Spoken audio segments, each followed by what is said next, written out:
Hello class students, कैसे आप सब? आई होप आप सब बढ़िया होंगे। तो आइए एक और आपकी क्लास का सोशल साइंस का पेपर सोल्व करते हैं। तो ये पेपर आपके सामने सोशल साइंस का है, जो कि दूसरे स्कूल में 2025-26 के बैच में हाफ ईयरली एग्जामिनेशन में आ चुका है। देखो, इस टाइम पर बिल्कुल भी ज़रूरत नहीं है कि आप सिलेबस के पीछे भागो। तो सोशल साइंस का ये पेपर हम एज अ रिविज़न सोल्व करेंगे और हमें पता चलेगा कि पेपर में आने वाले मोस्ट इंपॉर्टेंट क्वेश्चंस कौन से हैं, जो आएंगे ही आएंगे। और इसके साथ हमें पेपर को सोल्व करने की अप्रोच समझ में आएगी कि पेपर को किस अप्रोच से सोल्व करना होता है। इससे क्या होगा, कॉन्फिडेंस बिल्ड होगा और आप पेपर में बेहतर परफॉर्म कर पाओगे, आप बेटर अपना बेस्ट दे पाओगे एग्जाम हॉल के अंदर। तो आइए बिना टाइम वेस्ट किए शुरू करते हैं। Welcome to concept wise YouTube channel. Section A कहता है, question 1, the place where a river meets sea is called. वो जगह जहाँ पर कई नदियाँ आकर मिलती हैं, ठीक है, किससे? कई नदियां आकर मिलती है समुद्र से, उस जगह को क्या कहते हैं? ऑप्शन ए कहते हैं एस्चुरी, बी डेल्टा, सी ट्रिब्यूटरी और डी नन ऑफ दीज। तो आपको पता होना चाहिए ऑप्शन ए एस्चुरी कहते हैं। तो उस जगह को जहाँ पर कई नदियां आकर समुद्र पर मिलती हैं, तो उस जगह को क्या कहते हैं? एस्चुरी। नेक्स्ट क्वेश्चन तो बढ़ते हैं। Question number 2, the international date line is approximately at dash degree altitude. देखो, डिग्री लैटिट्यूड का मतलब है कि कितने झुकाव पर। इंटरनेशनल डेट लाइन जो है, जहाँ से डेट डिसाइड होती है, ये अर्थ है। इस पर इमेजिनरी लाइन है एक, जिससे ये पता चलता है कि इस तरफ दिन स्टार्ट हो गया है और घूम कर पूरे अर्थ का टाइम डिसाइड किया जाता है। तो ये जो डेट लाइन है बेसिकली, ये किस लैटिट्यूड पर स्थित है? लैटिट्यूड और लॉन्गिट्यूड क्या होते हैं? देखो, लैटिट्यूड है वो इमेजिनरी लाइन जो लेटी हुई है, ठीक है, हॉरिजॉन्टली लेटी हुई लाइन है। ये कौन सी इमेजिनरी? Latitude lines. और अगर लॉन्गिट्यूड की बात करें तो इमेजिनरी जो वर्टिकल लाइन हमारे अर्थ के ऊपर बिछाई गई हैं, ये कैलकुलेट करने के लिए टाइम और लोकेशन जैसी चीज़ों को, तो वो मानी गई है। तो बताना है कि कितनी, और ये कुछ ना कुछ डिग्री पर, मतलब किसी ना किसी झुकाव पर है। तो हर डिग्री दी गई है अलग अलग। तो पूछा गया है कि वो इंटरनेशनल डेट लाइन किस डिग्री लैटिट्यूड पर है। तो ऑप्शन ए है 90 डिग्री, बी 180, सी 135 और डी 45 डिग्री। तो आपको पता है कि किस लैटिट्यूड पर है? 180 डिग्री। ऑप्शन बी बिल्कुल सही होगा आपका, 180 डिग्री लैटिट्यूड, ठीक है। नेक्स्ट क्वेश्चन तरफ बढ़ते हैं। Question number 3, which among these is not a cardinal direction. तो इनमें से कौन सी कार्डिनल डायरेक्शन नहीं है, आपसे ये पूछा गया है। तो मेन डायरेक्शन 4 होती है, नॉर्थ, साउथ, ईस्ट, वेस्ट, पता है आपको। तो नॉर्थ ईस्ट एक सब डायरेक्शन है, जैसे आपको पता है, ये नॉर्थ ऊपर, साउथ नीचे, वेस्ट ईस्ट इस तरफ और वेस्ट इस तरफ। तो इसके बाद सब डायरेक्शंस होती हैं, ये कौन सी होती है? जैसे नॉर्थ वेस्ट। तो जैसे डायरेक्शन आपको पता ही है, ये आपकी डायरेक्शन होती है, ये नॉर्थ, साउथ, ईस्ट, वेस्ट। और इसके बाद सब डायरेक्शंस होती हैं, ये नॉर्थ वेस्ट, ये नॉर्थ ईस्ट, साउथ ईस्ट और साउथ वेस्ट। तो कौन सी कार्डिनल डायरेक्शन नहीं है? डायरेक्ट ईस्ट डायरेक्शन है, वेस्ट नॉर्थ सही है, लेकिन ये सब डायरेक्शन होती है। तो ऑप्शन सी बिल्कुल सही होगा। क्वेश्चन नंबर 4 पर आते हैं, the events that lead to loss of life and property are handled under. तो इवेंट्स जो लीड करते हैं लॉस ऑफ लाइफ और प्रॉपर्टी को, वो किसके अंडर आते हैं? Option A disaster, B damage, C mismanagement और डी डिजास्टर मैनेजमेंट। तो आपको ये पता होना चाहिए किसके डिजास्टर मैनेजमेंट के अंदर आते हैं। ऐसे जैसे फ्लड हो गई, आपका अर्थक्वेक हो गया, ये इस तरह के इवेंट, जो इवेंट्स लाइफ या प्रॉपर्टी का लॉस कर देते हैं, उनको हैंडल करने के लिए कौन सा डिपार्टमेंट होता है? बेसिकली डिजास्टर मैनेजमेंट, ठीक है। तो ये इन इवेंट्स को हैंडल करता है। नेक्स्ट क्वेश्चन देखते हैं। Question number 5, a small settlement of small village is called. तो देखो, या तो बहुत छोटा गांव या उससे भी बहुत छोटे जहां में कोई लोग रहते हैं, तो उसको क्या कहते हैं? बहुत छोटी बस्ती या विलेज को क्या बोलते हैं? हेमलेट बोलते हैं। ऑप्शन ए बिल्कुल सही होगा, हेमलेट। नेक्स्ट क्वेश्चन तरफ बढ़ते हैं। Question number 6, the people who live in a particular place is called. Particular place में रहने वाले लोगों को क्या बोलते हैं? आपको ये पता होना चाहिए। देखो, नोमैड बोलते हैं वो लोग जो हमेशा घूमते रहते हैं, अपनी जगह बदलते रहते हैं, ठीक है। सेटलर्स होते हैं जो बस जाते हैं। और पर्टिकुलर प्लेस पर रहने वाले लोगों को क्या बोलते हैं? इनहेबिटेंट। तो ऑप्शन बी बिल्कुल सही होगा, इनहेबिटेंट्स। क्वेश्चन नंबर 7 पर आते हैं, the document that spells out the basic principles and laws of the nation is called. तो डॉक्यूमेंट जो बताते हैं बेसिक प्रिंसिपल को और लॉज ऑफ द नेशन को, उनको कहते हैं टेक्स्ट, नॉवेल्स, कॉन्स्टिट्यूशन और नन ऑफ दीज। तो आपको ये पता है कि जो देश को चलाने वाले नियम कानून है, उनको क्या बोलते हैं? कॉन्स्टिट्यूशन। तो ऑप्शन सी बिल्कुल सही होगा। क्वेश्चन नंबर 8 पर आते हैं, IST is dash ahead of GMT। तो IST क्या है? बेसिकली ये पता होना चाहिए आपको।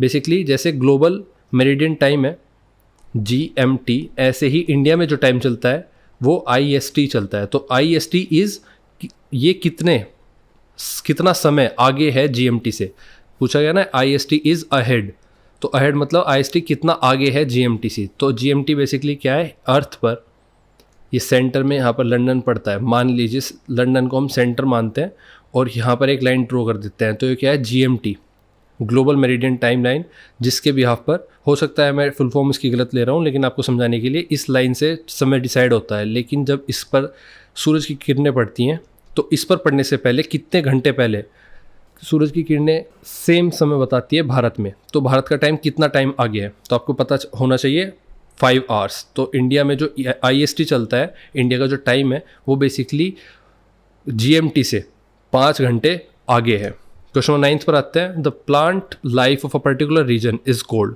तो जो प्लांट लाइफ होती है पर्टिकुलर रीजन की, मतलब एक निश्चित एरिया में जो पेड़ पौधे पाए जाते हैं उनको क्या बोलते हैं? Option A flora, B fauna, C both A and B। तो आपको पता है कि प्लांट लाइफ को फ्लोरा बोलते हैं और एनिमल लाइफ को फौना। नेक्स्ट क्वेश्चन तक बढ़ते हैं। Question number 10, a distinct period of time is called. Particular period of time को क्या बोलते हैं? सेंचुरी, एरा, डेकेड और नन ऑफ दीज। तो आपको पता है distinct period of time is called era, option B। Question number 11 पर आते हैं, the family which is limited to couple and their children are called. तो जो फैमिली है, अगर वो लिमिटेड कपल, उसके अंदर लिमिटेड लोग हैं, एक कपल और कुछ बच्चे, तो उसको क्या बोलते हैं? Family, joint family, nuclear family और नन ऑफ दीज। तो आपको ये पता होना चाहिए, ऑप्शन C। जो एक सिंगल फैमिली होती है उसको क्या बोलते हैं? Nuclear family. अगर उसमें काफ़ी सारे परिवार एक साथ रहते हैं तो उसको क्या बोलते हैं? Joint family. और लोग एक साथ इकट्ठा होकर रहते हैं परिवार के रूप में, उसको फैमिली बोलते हैं। तो ऑप्शन 11 का C सही होगा। क्वेश्चन नंबर 12 पर आते हैं, a fixed regular payment generally paid monthly by an employer to an employee is. तो रेगुलरली जो पे की जाती है किसी रेगुलर पेमेंट के रूप में किसी एम्प्लॉय को, उसको क्या बोलते हैं? A wages, B cash in kind, C salary और D नन ऑफ दिस। तो आपको पता है कि वेजेस होता है बेसिकली पर्टिकुलर काम के ऊपर कोई पेमेंट, लेकिन अगर कोई रेगुलर पेमेंट है और जनरली पेड की जा रही है मंथली किसी एम्प्लॉय को किसी काम के लिए, तो वो सैलरी कहलाती है। तो ऑप्शन C बिल्कुल सही होगा। क्वेश्चन नंबर 13 पूछता है, a payment made by the employer to the worker for specific period of time is called. तो जो पैसा डेली या वीकली काम के लिए मिलता है उसे क्या बोलते हैं? जैसे मैंने ऊपर बताया, ऑप्शन A वेजेस, ठीक है, जिसको आप हिंदी में मजदूरी कहते हैं। नेक्स्ट क्वेश्चन देखते हैं। Question number 14, the group of individuals और the system that make the rules and ensures that they are followed is called. तो क्वेश्चन ये लिखा है, जो आपके सामने क्वेश्चन लिखा है वो ये है, द ग्रुप ऑफ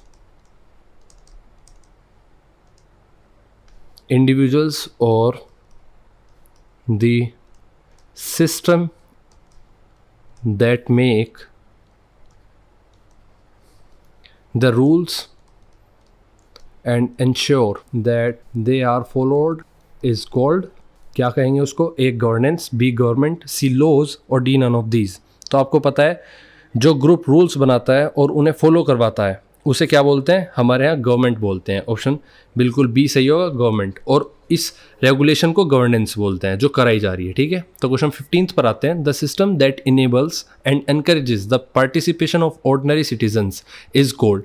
तो जो सिस्टम एनकरेज करता है और अलाउ करता है पार्टिसिपेशन के लिए ऑर्डिनरी सिटीजन्स को, उसको क्या कहते हैं? Direct democracy, democracy, grass root democracy और D नन ऑफ दीज। तो जो सिस्टम कॉमन सिटीजन्स को पार्टिसिपेट करने को एक चांस देता है उसे क्या बोलते हैं? ये पूछा गया है। तो आपका सीधा आंसर होगा डेमोक्रेसी, ऑप्शन B सही होगा, डेमोक्रेसी। सेक्शन B पर आते हैं, जो हर क्वेश्चन 2 नंबर का होगा आपके सामने।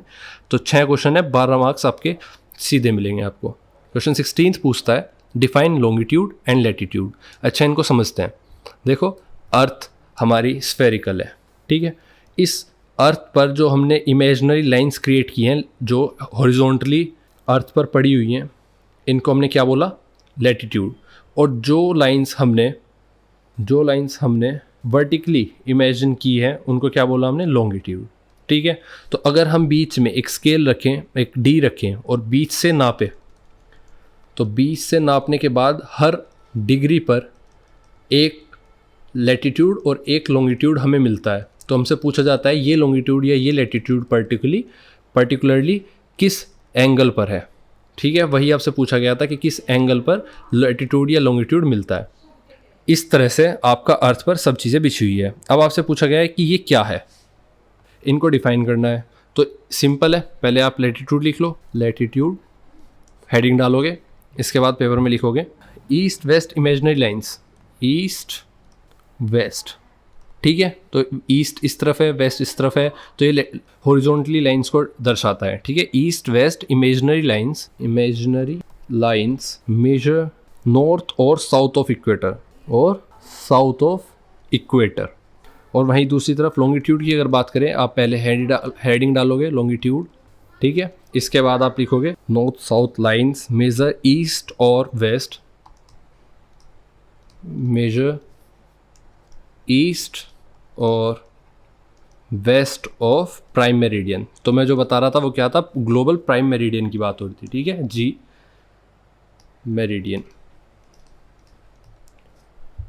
तो आपसे पूछा गया था लैटिट्यूड्स वो लाइंस हैं जो ईस्ट वेस्ट छोटी छोटी गोल लाइंस होती हैं और वो बताती हैं कि एक जगह इक्वेटर से नॉर्थ या साउथ कितनी दूर है। इक्वेटर एक तरह से आप मान लो ये अर्थ पर बीच की लाइन जो हॉरिजॉन्टली हमने इमेजिनरी डाल दी है, इसको हमने इक्वेटर मान लिया है, और ऊपर नॉर्थ है नीचे साउथ है, आपको पता है north pole south pole.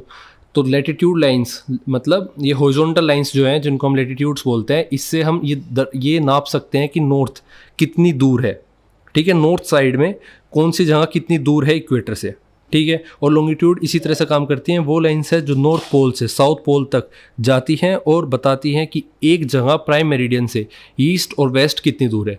Prime meridian वो बीच की लाइन है जो हमने ये मान ली है, ठीक है, ये प्राइम मेरिडियन होगी आपकी। तो ये ईस्ट और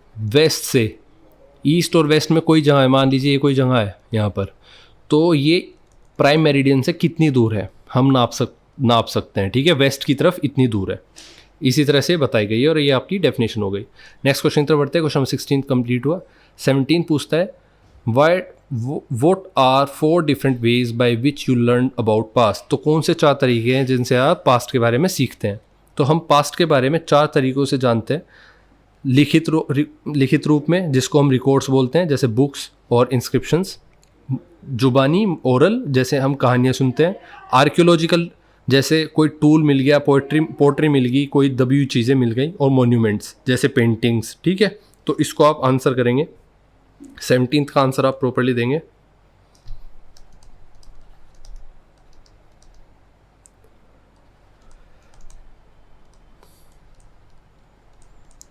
रिटन रिकॉर्ड्स, ओरल ट्रेडिशंस। तीसरा है आपका आर्कियोलॉजिकल रिमेन्स, जो आर्कियोलॉजिकल चीज़ें बचती हैं। और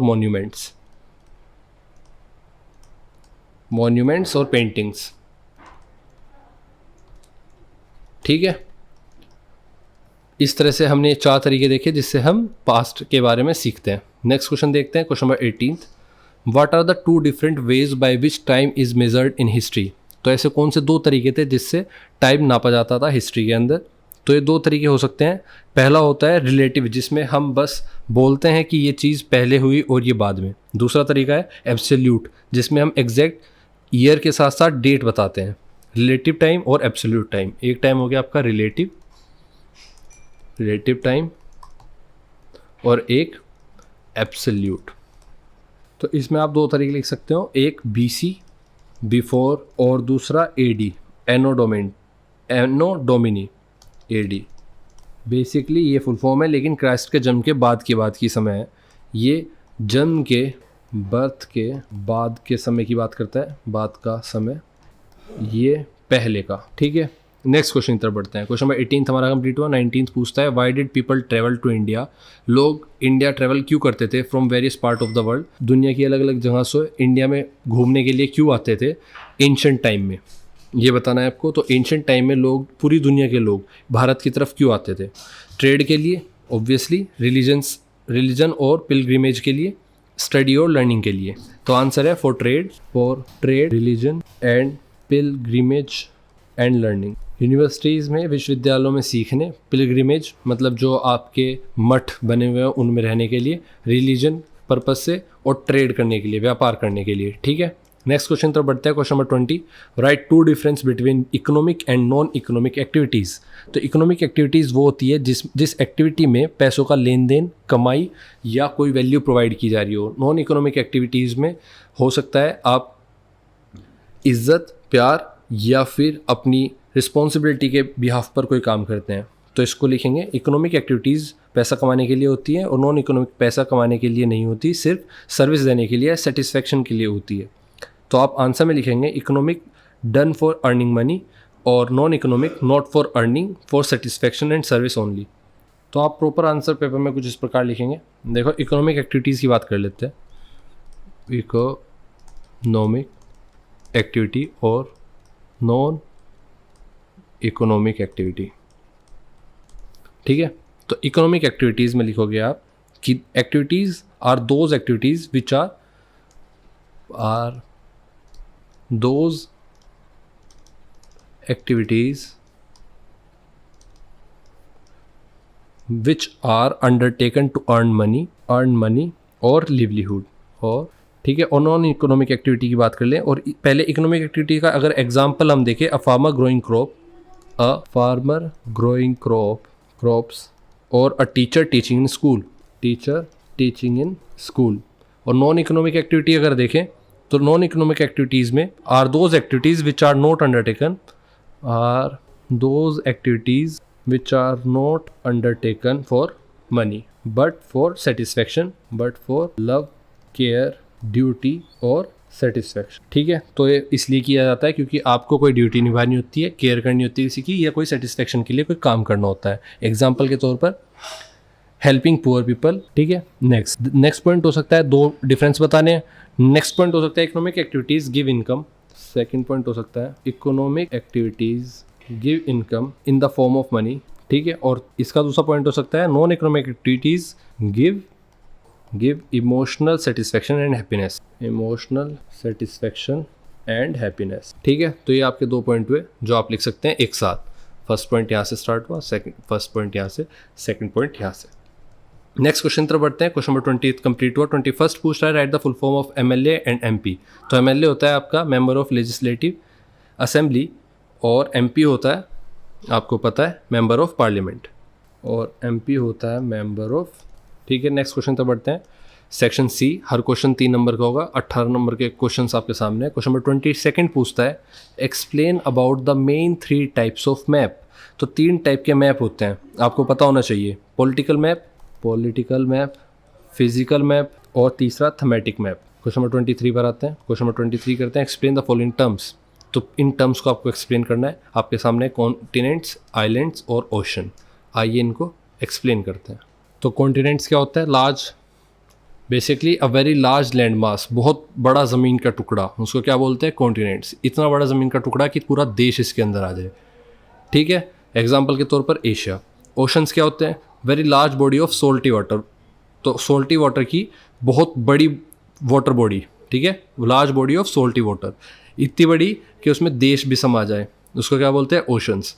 आइलैंड्स होते हैं स्मॉल पीस ऑफ लैंड, छोटा सा एक ज़मीन का टुकड़ा जिसके ऊपर हो सकता है देश बसा हो ना बसा हो, उससे कोई मतलब नहीं है, लेकिन वो चारों ओर से पानी से घिरा होना चाहिए, सराउंडेड बाय वाटर। एग्जाम्पल के तौर पर श्रीलंका।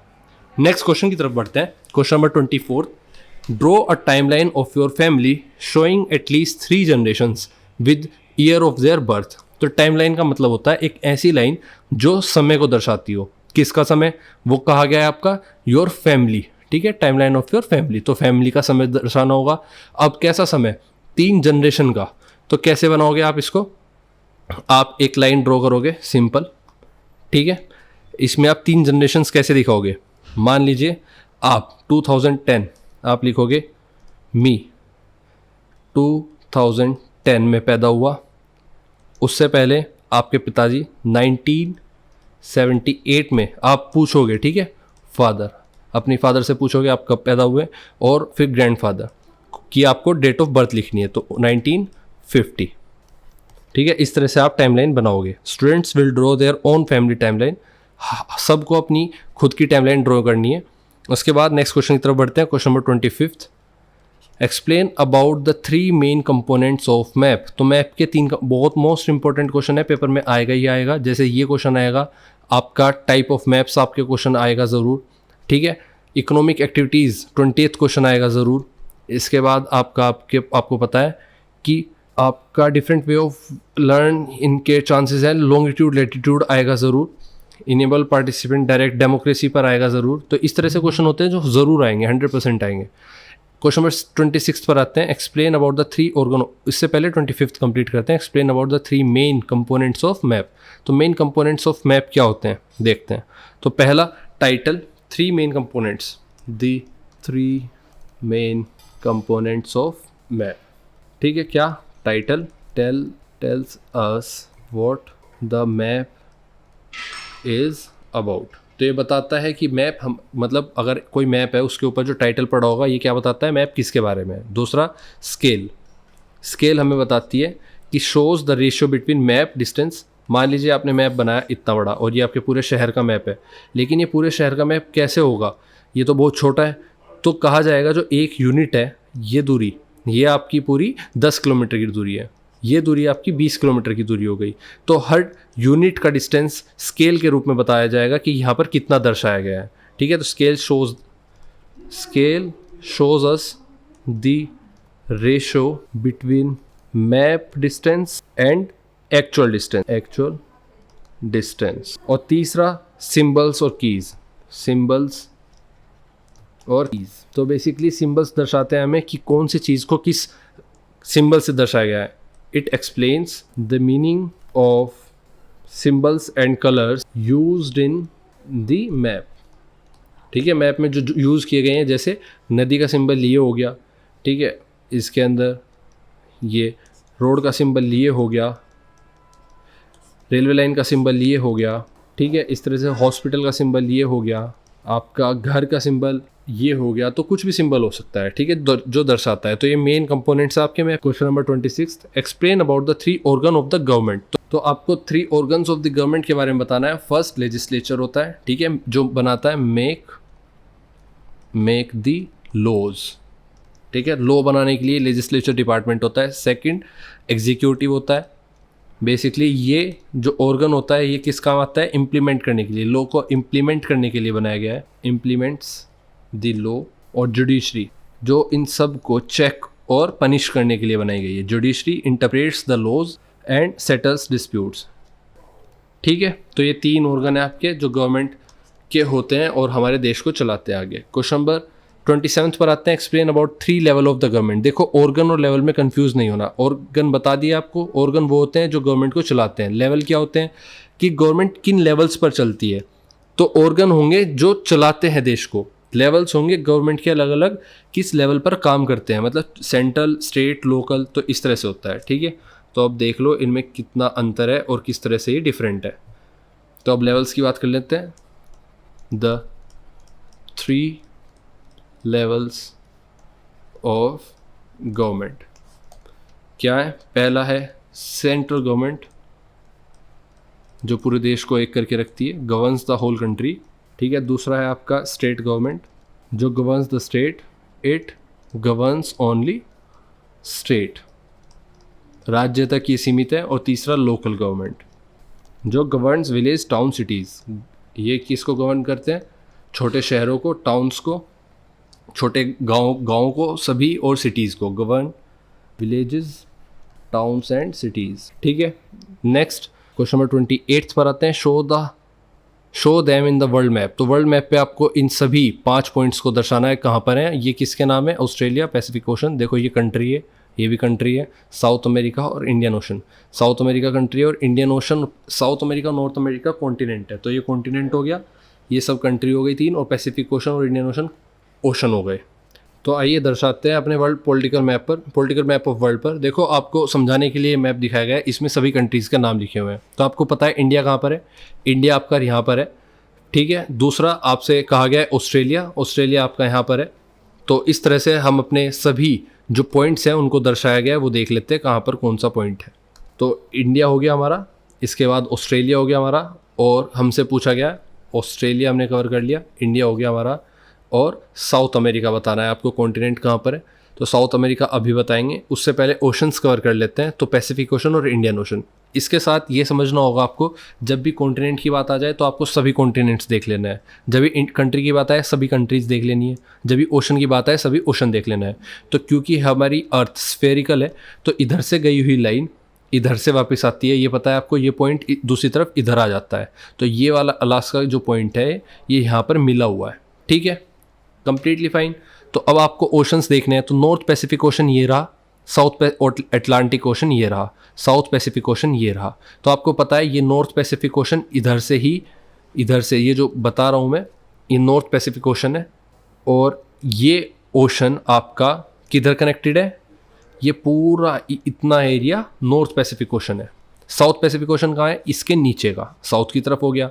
आर्कटिक ओशन ऊपर की तरफ है ये पूरा, ठीक है। और यहाँ इंडियन ओशन है, ये पूरा इंडियन ओशन है, ठीक है, इंडिया के नीचे वाला। तो इस तरह से हमने इंडियन ओशन देख लिया, ठीक है। हमें देखना था और पैसिफिक ओशन। तो पैसिफिक ओशन आप कहीं पर भी लिख दोगे, ये यहाँ पर पैसिफिक ओशन है, तो आप यहाँ पर या यहाँ पर कहीं पर भी लिख सकते हैं। अभी मैं बताऊँगा पेपर में आपको कहाँ लिखना है और क्या आपको पेपर में मिलेगा इस चीज़ को लिखने के लिए। ये कवर किया। कॉन्टिनेंट्स पर आते हैं। अब हमेशा के लिए याद रख लो कॉन्टिनेंट्स कौन से कहाँ पर है। तो ये आपका ऊपर यूरोप है, ये आपका ऊपर यूरोप है, ये आपका एशिया है, ये आपका नॉर्थ अमेरिका, ये आपका पूरा नॉर्थ अमेरिका, ये ऑस्ट्रेलिया एंड ओशन।